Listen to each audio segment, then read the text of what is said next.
First chapter, The Summer of the Beautiful White Horse by William Saroyan. In the first part of this opening passage, let me read and then I shall explain as simple as I can, and the rest it is your self-interest, how well you dedicate with your self-reading and understanding.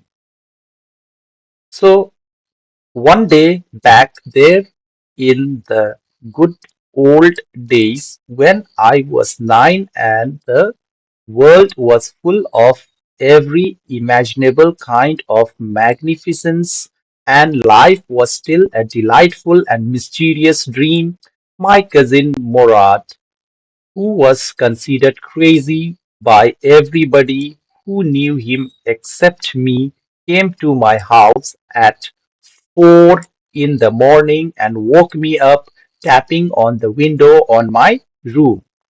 So here in this passage, in this opening passage of the story, the narrator introduces the yearning memories of childhood, emphasizing the innocence and wonder of that time. The He mentioned about his cousin Murad, who is seen as peculiar by others, sets the stage for the adventures that are to unfold. The story explores themes of family, identity, and complexities of life through the sight of youthful cheerfulness. Aram, he said. Who said? Murad. Aram, he said. I jumped out of bed and looked out of the window. I couldn't believe what I saw. It wasn't morning yet, but it was summer and with daybreak not many minutes around the corner of the world it was light enough for me to know I wasn't dreaming.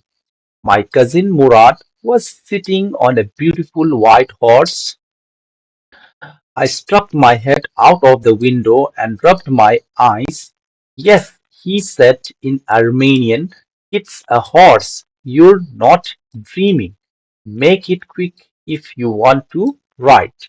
So here we can understand the conversation between both brothers. We can say one is cousin and the narrator himself. That means Aram in this part of the story continues to capture the sense of wonder and anticipation in the narrator, Aram, as he waits to a surprise visit from his cousin Murad. The imagery of early morning lights hints at the approaching adventures and the magic of summer. Aram's disbelief emphasizes the excitement of childhood, where extraordinary moments can feel strange. Murad's presence signifies a break from routine and the promise of something unexpected, reinforcing the themes of youthful adventure and the bond between cousins. So, Murad awakened the narrator Aram and asked him for the adventure, that is, ride on the white horse.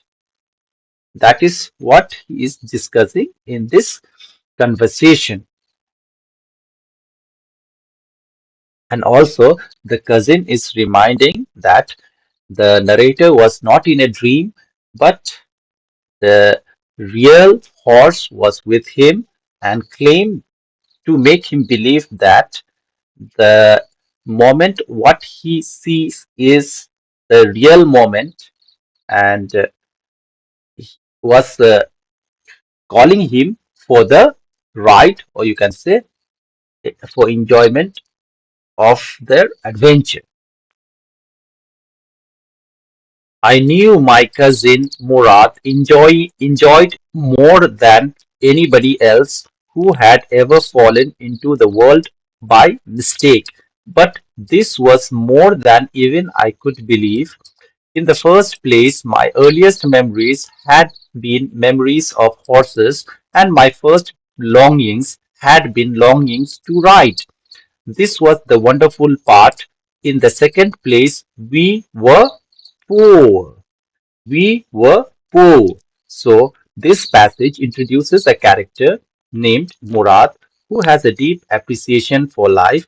The narrator, likely a relative or friend, notes that Murad's joy in living is remarkable even among those who are generally happy. The narrator reflects on their own childhood memories, which are filled with thoughts of horses and a desire to ride them. This longing is described here as something beautiful and wonderful. However, despite these dreams and joys, the narrator also emphasizes that they came from a very poor background, which adds a layer of complexity to their desires and experiences. This was the part that wouldn't permit me to believe what I saw. We were poor. We had no money. Our whole tribe was poverty stricken. Every branch of the Garquelian family was living in the most amazing and comical poverty in the world. Nobody could understand where we ever got money enough to keep us with food in our bellies, not even the old men of the family. Most important of all, though we were famous for our honesty, we had been famous for our honesty for something like 11 centuries, even when we had been the wealthiest family in what we like to think was the world. We were proud first, honest next. After that, we believed in right and wrong. None of us would take advantage of anybody in the world, let alone steal. Let alone steal. So, here in this passage, the narrator reflects on the deep poverty experienced by their family, the Garocalians. They emphasize that their entire tribe struggles financially, living in a state of comical poverty, which means the situation was so dire that it seems almost absurd. Despite this, the narrator notes that even the older members of the family are puzzled about how they manage to get enough food to survive. However, the Garocalians have a strong sense of pride, especially regarding their reputation for honesty.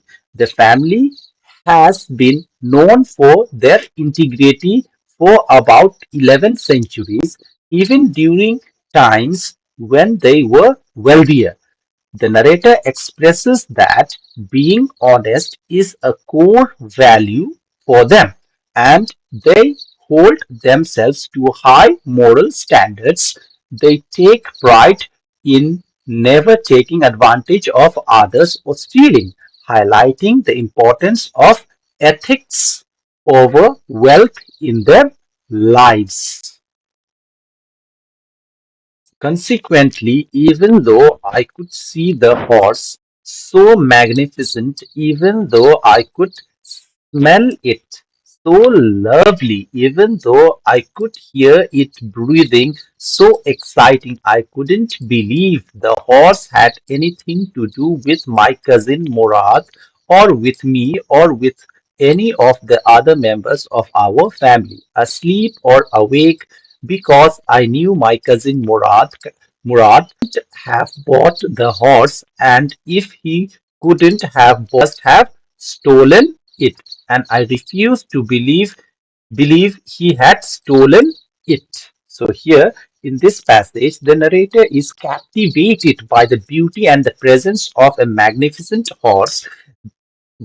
He can see, smell, and hear the horse, which creates a strong sensory experience to him. However, despite this powerful connection to the horse, the narrator struggles to reconcile, make himself understand its existence with their family circumstances. The narrator believes that because their family is very poor, it would be impossible for Murad to have purchased the horse. This leads them, okay, to a troubling conclusion. If Murad didn't buy the horse, then he must have stolen it. The narrator, however, refuses to accept this idea. He holds Murad in high regard and cannot bring himself to believe that he would steal, indicating their trust in his character and the family's values of honesty. No member of the Garokalian family could be a thief. I stared first at my cousin and then at the horse. There was a pious stillness and humor in each of them, which on the one hand delighted me and on the other frightened me. Murad, I said, where did you steal this horse? Leap out of the window, he said, if you want to ride. So, conversation is quite strong. In this passage, the narrator firmly believes that no member of the Garokalian family could ever be a thief, highlighting the family's strong values and reputation for honesty. The narrator looks at both their cousin Murad and the horse, noticing a calm and almost humorous quality in both, which evokes mixed feelings of joy and fear. When the narrator playfully asks Murad where he stole the horse, it reflects both disbelief and a sense of camaraderie. Okay, camaraderie. In another word, let me tell you, uh, means friendship in friendly way. Okay, camaraderie. Camaraderie. Camaraderie. Camaraderie means friendship way. Okay. So Murad's responded, okay, what he did, he left out, okay, he left out. So Murad responded, what? He said that leap out of the window to the narrator if you want to write. This suggests an invitation to take action and experience the thrill of riding the horse despite the serious allegations of theft. So, this response adds a light-hearted tone to the conversation and showcases Murad's adventurous spirit. It was true then he had stolen the horse. There was no question about it. He had come to invite me to ride or not, as I chose. Well, it seemed to me stealing a horse for a ride was not the same thing as stealing something else, such as money. For all I knew, maybe it wasn't stealing at all if you were crazy about horses the way my cousin Murad and I were. I wasn't stealing. It wasn't stealing. It wouldn't become stealing until we offered to sell the horse, which of course I knew we would never do. So here in this part of the passage, the narrator comes to the realization that Murad has indeed stolen the horse. There's no doubt in mind about it. However, the narrator tries to rationalize money. They believe that taking a horse for a ride feels different and less serious than stealing something valuable like money. The narrator reflects on their shared love for horses with Murad, suggesting that this passion justifies their actions in their eyes. They convince themselves that as long as they don't plan to sell the horse, what being isn't truly stealing. This reasoning illustrates the narrator's desire to maintain a sense of moral integrity while still wanting to experience the thrill of riding the horse. Let me put on some clothes All right, he said, hurry. I leaped into my clothes. I jumped down to the yard from the window and leaped up onto the horse behind my cousin Murad. So here the narrator us that he was eager to join Murad for a ride on the stolen horse. He asked for a moment to let him get dressed, and Murad encourages him hurry up. The narrator quickly puts on his clothes and then jumps out of the window to get to the yard.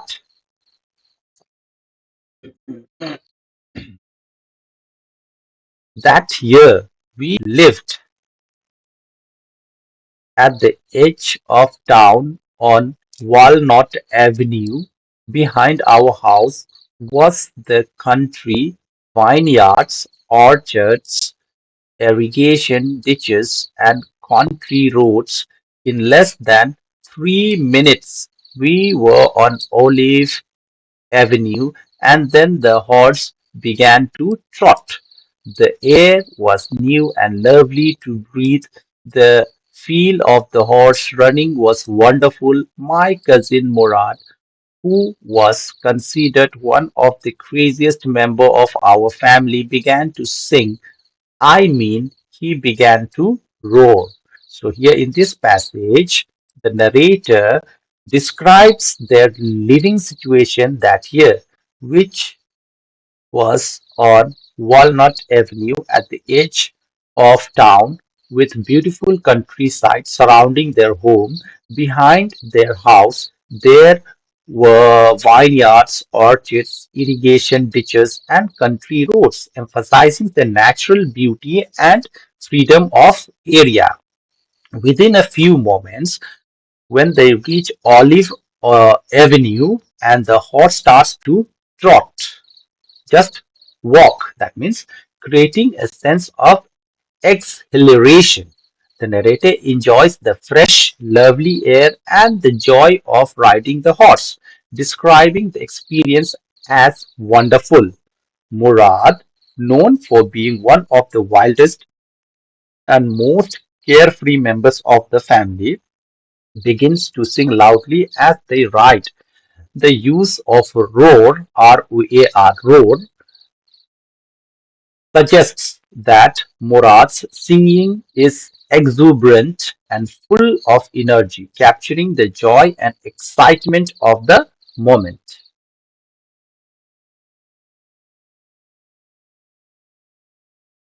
Every family has a crazy streak in it somewhere, and my cousin Murad was considered the natural descendant of the crazy streak in our tribe. Before him was our uncle Khushrov, an enormous man with a powerful head of black hair and the largest mustache in the San Joaquin Valley, a man so furious in temper, so irritable, so impatient that he stopped anyone from talking by roaring, "It is no harm, pay no attention to it." So, here in this passage, the narrator reflects an idea that every family has a crazy streak or a tendency toward eccentricity or wild behavior. Every family is having this type of character, whether you or me. So, he identified his cousin Murad as the current embodiment of this trait in their family. The narrator then mentions Uncle Khushrov, who was a previous representative of this crazy streak. Khushrov is described as a large man with striking features, including a powerful head of black hair and a prominent mustache, which gives him a strong physical presence. Okay, Khadak Singh. His personality is characterized by his temper. He is depicted here as a very irritable and impatient. Whenever someone tried to speak to him, he would abruptly silence them by shouting, "It's no harm. pay no attention to it.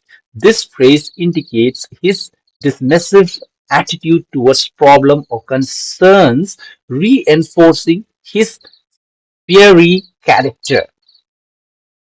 That was all, no matter what anybody happened to be talking about. Once it was his own son, Arak, running 8 blocks to barber's shop where his father was having his mustache, tell him their house was on fire. This man, Khosrow, sat up in the chair and roared, "It is no harm, pay no attention to it," the barber said. "But the boy says your house is on fire." So Khusro roared, "Enough! It is no harm, I say." Here, the narrator provides an example of Uncle Khusro's dismissive attitude. No matter the situation, consistently responds to concerns with the same phrase. Its narrator recounts a specific incident that had happened when Uncle Khusro's sons to re to inform his father is on fire. Despite the urgency of the situation, Khusro remains seated in the barber's chair, focused on getting his mustache trimmed instead of reacting to the alarming news. He roars his usual response, insisting it's no important. My cousin Murad was considered the natural descendant of this man. So it is correct also, isn't it? In every family, our genes are inherited from our uh, great fathers. It comes to our fathers or our family members and to us, right? So here also the same thing is a reflection. So Murad is one of the same character of Uncle Khushrov's, more or less. So my cousin Murad was considered the natural descendant of this man, although Murad's father was Zorab, who was practical and nothing else. That's how it was in our tribe. A man could be the father of his son's flesh, but that did not mean that he was also the father of his spirit. The distribution of the various kinds of spirit of our tribe had been from the beginning capricious and vagrant. So, in this passage, the narrator explains that Murad is seen as the true heir to the eccentric and spirited nature of Uncle Khusro, even though Murad's biological father, Zorab, is practical and serious minded. This contrast highlights how family traits can differ significantly across generations. The narrator points out a belief within their tribe while a man may be the biological father of his son, the father of his son's flesh, that doesn't necessarily mean he influences his son's personality or spirit, the father of his spirit. This suggests that qualities like creativity, eccentricity, or adventureness are not solely inherited from one's parents but can come from other influences within the family or tribe. The phrase capricious and vagrant describes the unpredictable and wandering nature of how these spirited traits are passed down in their tribe. It implies that these qualities can appear in unexpected places and are not tied strictly to lineage. We rode and my cousin Murad sang. For all anybody knew, we were still in the old country where, at least according to some of our neighbors we belonged, we let the horse run as long as it felt like running. At last, my cousin Murad said, "Get down, I want to ride alone." "Will you let me ride alone?" I asked. That is up to the horse, my cousin said. Get down. The horse will let me ride, I said. We shall see, he said. Don't forget that I have a way with a horse.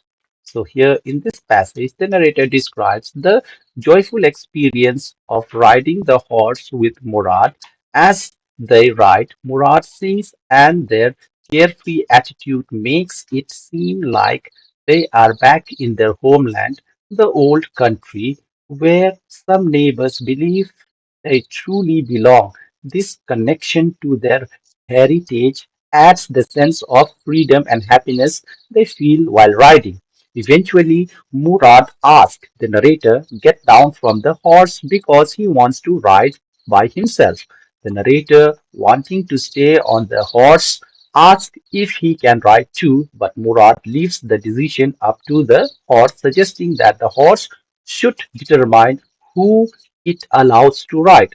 The narrator insists that the horse will let him ride, but Murad responds playfully, saying, we shall see, and reminds the narrator that he has a special connection with horse. This statement hints at Murad's confidence and skill when it comes to riding, reinforcing his adventurous spirit.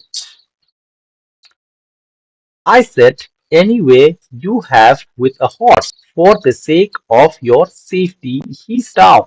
All right, I said, but remember you've got to let me try to ride alone.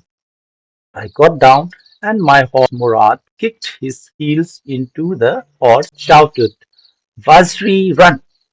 Vazri, run! Stood on its hind legs, snorted into a fury of speed that was the lovely. Uh, Vazri, no, it is Vazire. Vazire, okay? Vazire. Correct pronunciation is Vazire. So, in this passage, uh, the playful friends, I would say, between the narrator and Murad continues. The narrator asserts that he has the same way with horses as Murad does, but Murad responds with a humorous note of caution, hoping for the narrator's safety. This exchange highlights their friendship and uh, friendliness mixed with a sense of adventure. The narrator agrees to get down from the horse but reminds Murad that he wants a chance to ride alone after that. After the narrator dismounts, Murad encourages the horse Vazire by kicking the name. Okay, name of the horse, white horse, you can say, okay, Vazire, by kicking its sides and shouting of it to run. The horse reacts dramatically, rising on its hind legs and then speeding off in a powerful burst. The narrator describes these moments as the loveliest, emphasizing the beauty and thrill of his horse movement. So, Bazire, what I had said here earlier as the name, but it is not the name, it is white horse only. Bazire here means, okay, Armenian word, okay. It is a word, Armenian word, he had spoken in his own language. That means, okay, in English, you can say in American English, the word Bazire means to run. The Armenian Vazair also means to run. Okay, and here Vazair, it can also be the name of the horse. So two things it reflects. Okay, okay, Vazair. It is an Armenian. Okay, Armenian word that used by the Murad to speak to the horse. Okay, Vazair run. So here it reflects.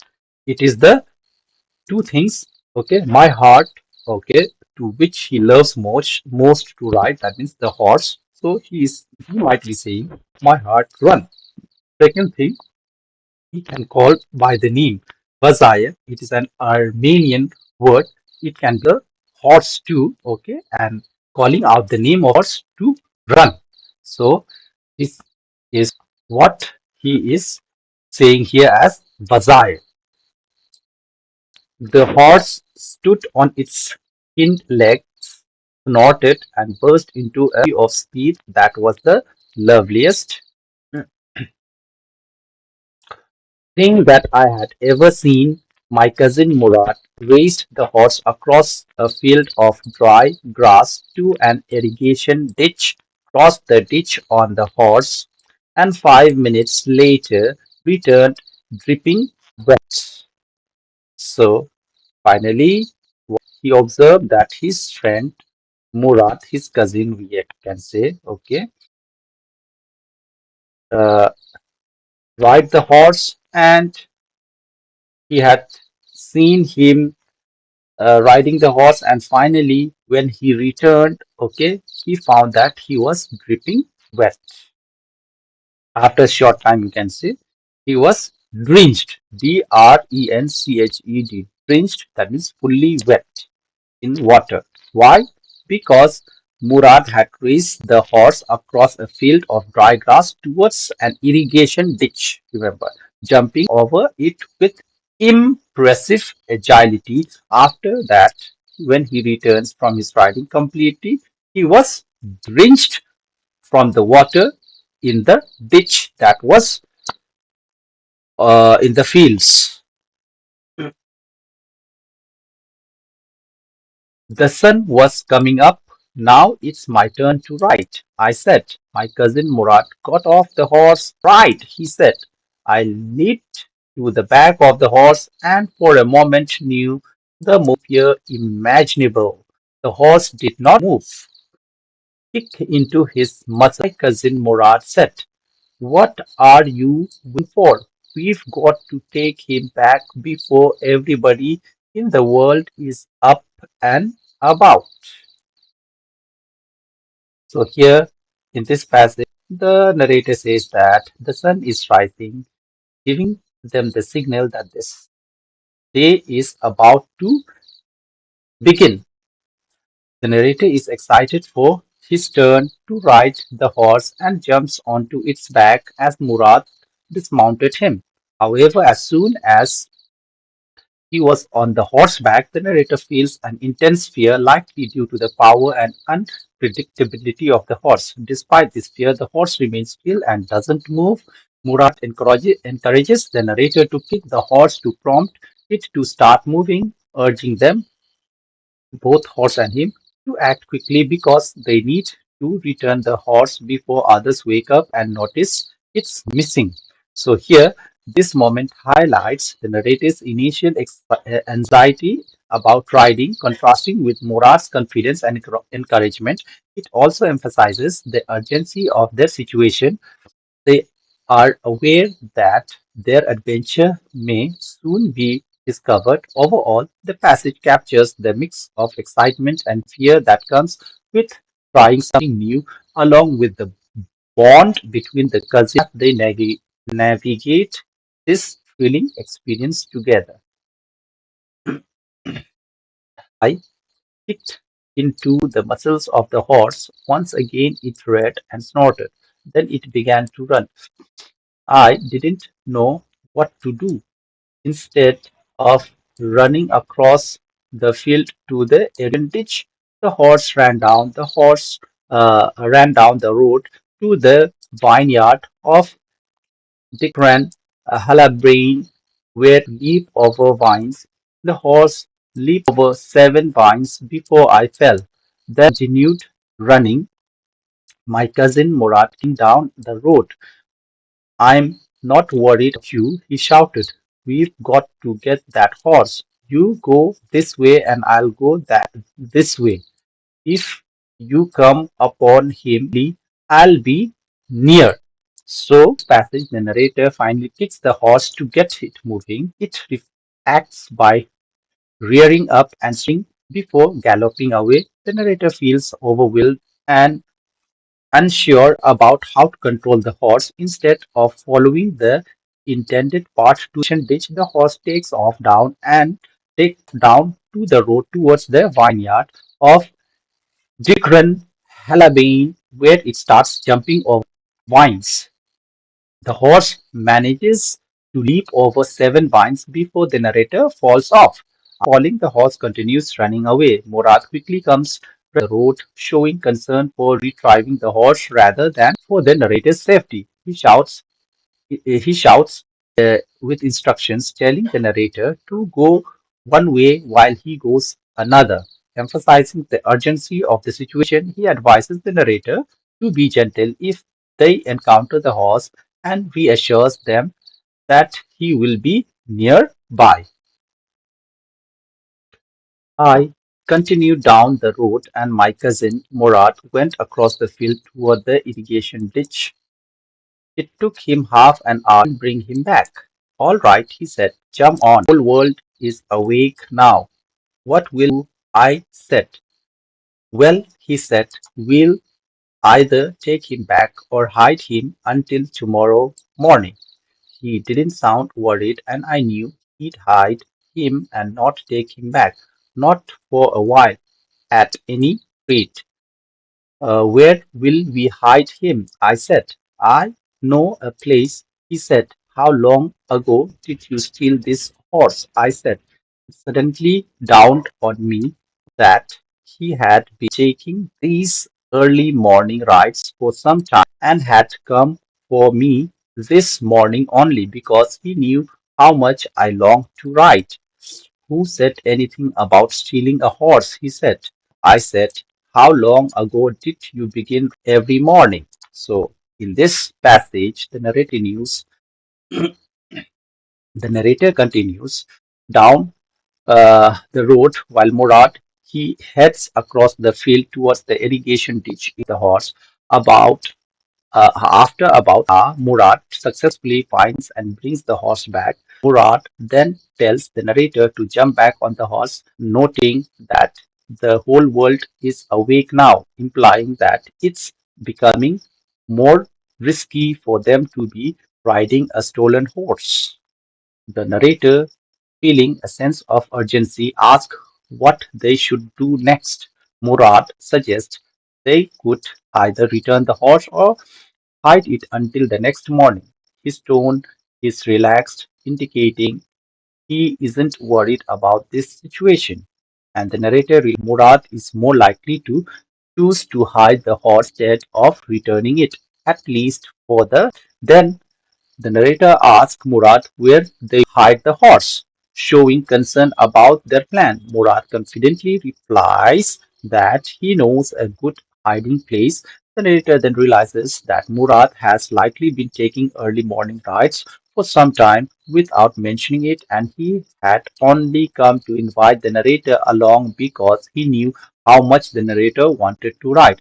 Realization raises a question about the nature of Murad's actions, prompting the narrator to ask how long he has been stealing rides on the horse. Murad playfully denies the accusation by saying, who said anything about stealing a horse? Change reflects Murad's carefree attitude and shared understanding about their situation.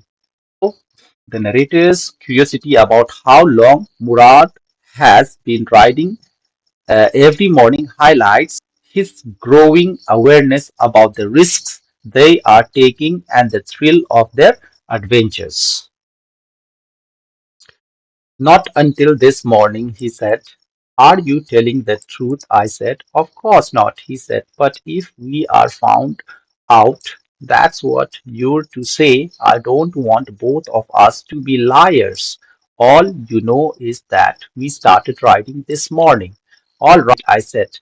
He walked the horse quietly to the barn of a deserted vineyard which at one time had been the pride of a farmer named Fet Vagin. There were some oats and dry alfalfa in the barn. We began walking home. It wasn't easy, he said, to get the horse to behave so nicely. At first, it wanted to run wild, but as I've told you, I have a way with a horse. I can to want to do anything I want. Horses understand me. "Mm, do it, I said. An understanding with a horse, he said. Yes, but what sort of an understanding? I asked. A simple and honest one, he said. Well, I said, I wish I knew how to reach an understanding like that with a horse. You're still a small boy, he said. When you get to be 30, you'll know how to do it. So, here in this passage, Murad, he only started riding the horse that morning. However, when the narrator asks if he's telling the truth, playfully admits he is not, suggesting that they should have a story ready in case they get caught. He instructs the narrator to say they only began riding that morning, expressing a desire to avoid being caught as liars together. Discussing their plan, Murad was to a barn located in a deserted vineyard once belonged to a farmer named Fit. The barn still contains some oats and dry alfalfa grass. It's a good quality of grass, suggesting it hasn't been used in a while but is suitable hiding place for the horse. Once they reach the barn, they start walking home, highlighting their shared adventure and the bond between them as they navigate the thrill of riding while being aware of the risk involved. Then he explained, that means Mo explained that it wasn't easy to train the horse to behave well. Initially, the horse wanted to run wild, but Murad insists that he has a special way horses, claiming he can them to do what he wants because they understand. Curiously, being curious, the narrator asks how Murad achieves this connections was prompting Murad to say that he has a special understanding with them. When the narrator presses for more detail about this understanding, Murad describes it as simple and honest, suggesting that it is based on trust and respect. So the narrator expresses a desire to learn how to form such a connection with Murad, tells him that he is still too young and that he will understand these things better when he turns 13. This exchange highlights Murad's confidence and experience with horse while also emphasizing the narrator's youthful innocence and eagerness to learn. I went home and ate a hearty breakfast. That afternoon, my uncle Khushro came to our house for coffee and cigarettes. He sat in the parlor, sipping and smoking and remembering the old country. Then another visitor, a farmer named John Byro, an Assyrian who out of loneliness had learned to speak Armenian. My mother brought the lonely visitor coffee and tobacco, and he rolled a cigarette and sipped and smoked, and then at last, singing sadly, white horse, which was stolen month, is still gone. I cannot it. My uncle Khushrow became very irritated and shouted, "It's no harm. What is the loss of a horse? Haven't we all lost the homeland? What is this crying over a horse?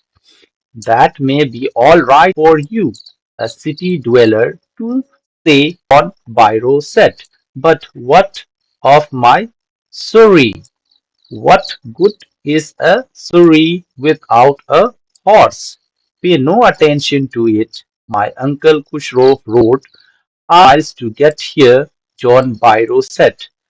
"You have legs," my uncle Khushro shouted.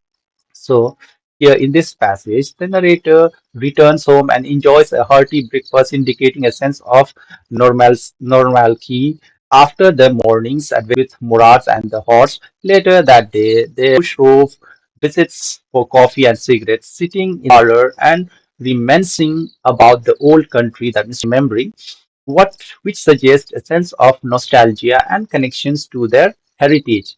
While Khushrov is there, another visitor arrives, John Byro, a farmer who is Assyrian but has learned to speak Armenian out of loneliness. This details his isolation and desire for connection. The narrator's mother serves coffee and tobacco to Byro, who rolls a cigarette and engages in conversation, but eventually he expresses sadness about his stolen white horse, which has been missing for Byro's lamentation about his lost horse introduces tension to the story as it shadows the potential consequences of Murad's actions. His sadness highlights the emotional bond between people and their horses, and it also sets the stage for possible conflict when he discovers the truth about the stolen horse. Then Uncle Khusros reacts with irritation to John Byro's lament about his stolen horse. He dismissively shouts, "It's no harm," suggesting that losing a horse is insignificant compared to the greater loss of their homeland, which reflects his own experience of loss and his tendency to minimize problems. So John Byro, feeling frustrated by Khosrow's attitude, counters that losing a serious issue for him because it affects his a type of carriage, means carrying load. Essentially, he argues that a suri is uh, useless without a horse to pull it. This exchange highlights a clash between Khosrow's carefree attitude and Byro's genuine concern for his livelihood. Khusro, still unconcerned, tells Byro to ignore his loss and adds the walking 10 miles to get their horse in is not a big deal, but he has legs.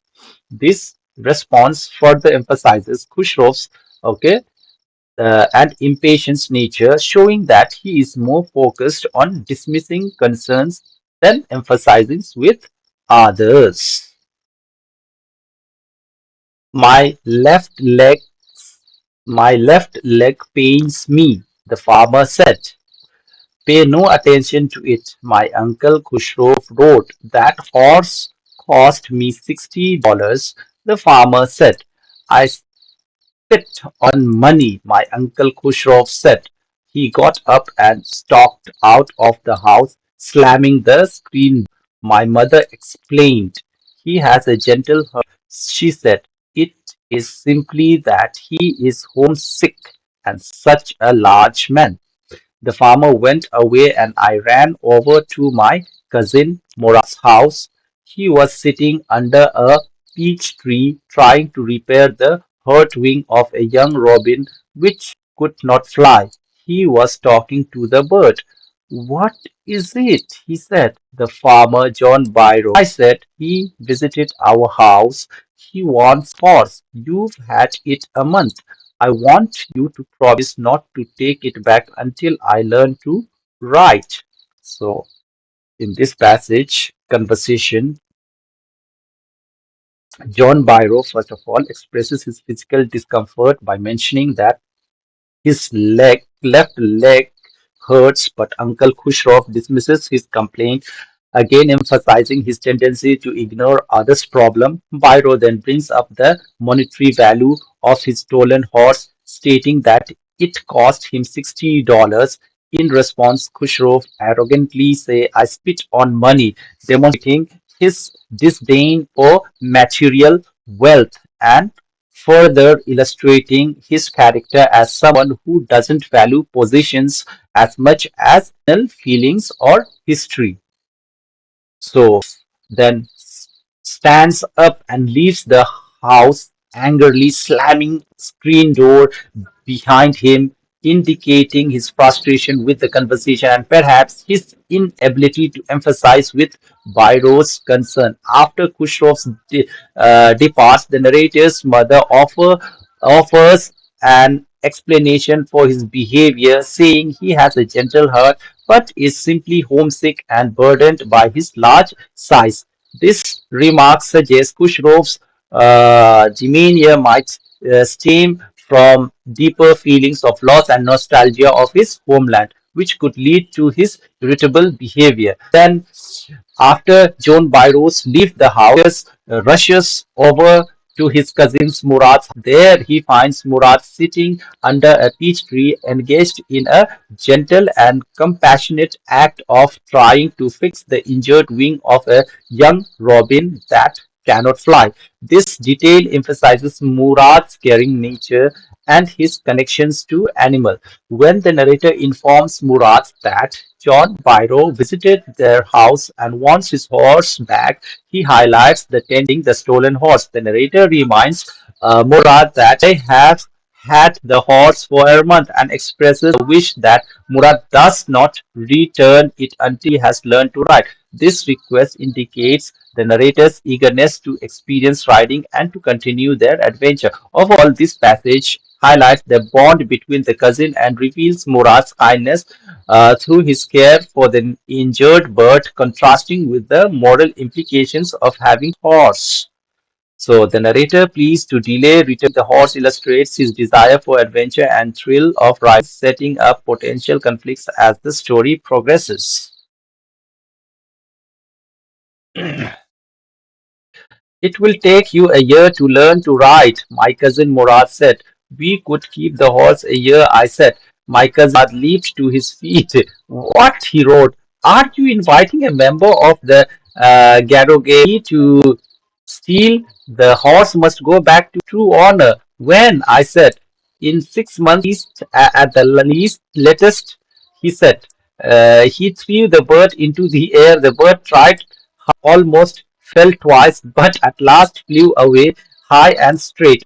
Early every morning, 2 weeks, my cousins Murad and I took the horse out of the barn of the deserted vineyard where we were hiding and rode it. And every morning, the horse, when it was my turn to ride alone, leaped grapevines and small trees and threw me and ran away. Nevertheless, I hoped in time to learn to ride the way my cousin Murad rode. One morning on the way to Fetvegian's deserted vineyard, we ran into the farmer's John Byro, who was on his way to town. Let me do the talking, my cousin Murad said. I have a way with farmer. Good morning, John. So we'll continue. First, let us understand this conversation. So in this passage, Murad responds to the narrator's request by teasing him about how long it will learn to write, suggesting it could be a year. The narrator counters by saying they could keep the horse for that long, indicating a desire to hold on to the excitement and adventure riding. Murad becomes furious, expressing disbelief that the narrator would the horse for that longer. He insists that return to its true owner, emphasizing the importance of honesty and respect in the family. When the narrator asks they should return the horse, Murad states it should be back in 6 months at least at latest. So, in a symbolic act, Murad then releases the young robin he was tending to, which struggles to fly at first but eventually manages to soar away high and straight. This act of releasing the parallels their situations with the horse, suggesting themes of freedom and responsibility. Then the narrator describes how for 2 weeks he and Murad sneak the horse out of the barn in the deserted vineyard each morning to ride it. During this time, every time it's the narrator's turn to ride alone, the horse continues to leap over grapevines and small trees, causing him to fall off and run away. Despite these mishaps, the narrator remains hopeful that he will eventually learn to ride a skillfully as Murad does. So one morning, uh, while on their way to the vineyard, then they unexpectedly encounter John. That means, good morning, John Byro. Okay, my cousin Murad said to the farmer. The farmer studied the horse eagerly. Good morning, John Byro. My cousin Murad said to the farmer. The farmer studied the horse eagerly.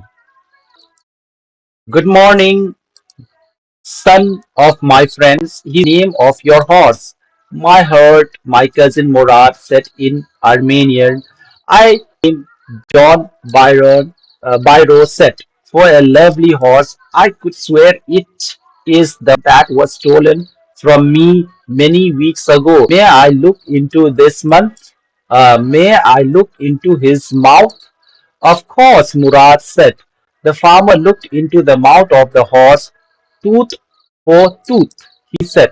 I would swear it is my horse if I didn't know your parents. The fame of your family for honesty is well known to me, yet the horse is the twin of my horse. A suspicious man would believe of his hurt. Good day, John Byro, my cousin Murad. Early the following morning was to John Byro's vineyard and put it in the barn. The dogs followed us around without making a sound. The dogs, I whispered to my cousin Murad. I thought they would at some day else. He said, I have a way with dogs. My cousin Murad put his arms around those, pressed his nose into the horse's nose, patted it, and then we went away. Afternoon, John Byro came to our in his surrey and showed my horse that had been stolen and returned. I do not know what to think, he said. The horse is stronger than ever, better tempered too. I thank God my uncle Khusrov, who was in the parlor, became irritated and shouted, Quiet. So, here in this passage, Murad greets John Byro with a friendly wish, Good morning, and Byro responded warmly, showing his affection for Murad's family. The farmer then examines the horse closely and asks him. Murad proudly replies, My heart in Armenian. Okay, uh, Vazaire, that means, which emphasizes his fondness for the horse and adds a sentimental touch to their adventure. However, John Byro expresses his suspicion, thinking that he believes the horse is the one that was stolen from his weeks ago. This introduces a tense moment as the narrator realizes that Byro recognizes the horse, increasing the risk of being discovered. Byro then asks to look at the horse's mouth, likely to check for identifying marks that could confirm his ownership. So overall, this passage little bit tells about the tension as Byro's suspicions grow, highlighting the situation that Murad and the narrator find themselves. Then John Byro expresses his suspicions about the horse, stating tooth for tooth, implying that he can identify the horse if he its teeth. He admits that it is his horse, but also acknowledges the reputation of Murad's family for honesty, suggesting that he wants to give them the benefit of the doubt. Byro recognizes that the horse looks exactly like his own, which deepens the tension surrounding the situation. He remarks that a suspicious person would trust their observation over their feelings, hinting at the conflict between the perception and trust. After their encounter with Byro, Murad and the narrator decide to return the horse to Byro vineyards next morning.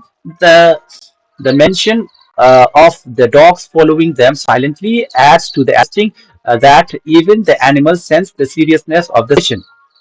So, uh, Press is concerned about the dogs following them, worried they might bark and alert others to their presence. Murad reassures him, claiming he has a way with dogs, implying that he can handle them and keep things quiet.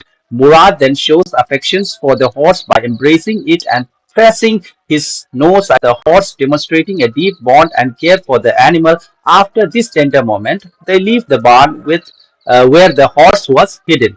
Later, John Byro visits the narrator's house, bringing the Suris to show off the horse that has been returned. He comments on how the horse appears to be stronger and better tempered than before, expressing gratitude for its return and thanking God for it. Uncle Khusro, who is in the room, becomes irritated by Byro's enthusiasms and shouted for him to be quiet, emphasizing his nature and tendencies to dismiss others' concerns. He insists that since the horse has been returned, there's no need for further discussion about it. So, finally, the moral that we learn from this story, which was in the form of conversation between the characters. There are main characters. Main characters were three persons. We'll say that one is Murad, another is narrator himself, and the persons whose horse was stolen, we can say Mr. Byron. Okay, and animal character also we can say the white horse. Okay, so what we get the moral from this story is important, that possibly it can be uh, okay, it can be possibly like this, that honesty can mend even the most complicated situations. Honesty and integrity should prevail when faced with temptation and personal desires. So this is all about the entire stories of the white horse. Okay, the name of story, as the title it suggests, that is the summer of the beautiful white horse. So this is all about the story. I hope you have enjoyed my discussion. You have across with the reflection of your excitement, adventurous too, and I wish that your self-learning also will add more potential to your understanding. So keep self-learning too, and help others also to enjoy the same taste what you are enjoying with my discussions. So and please share with others so they can at least come up to your level. Thank you and have a good time, good moment. Thank you.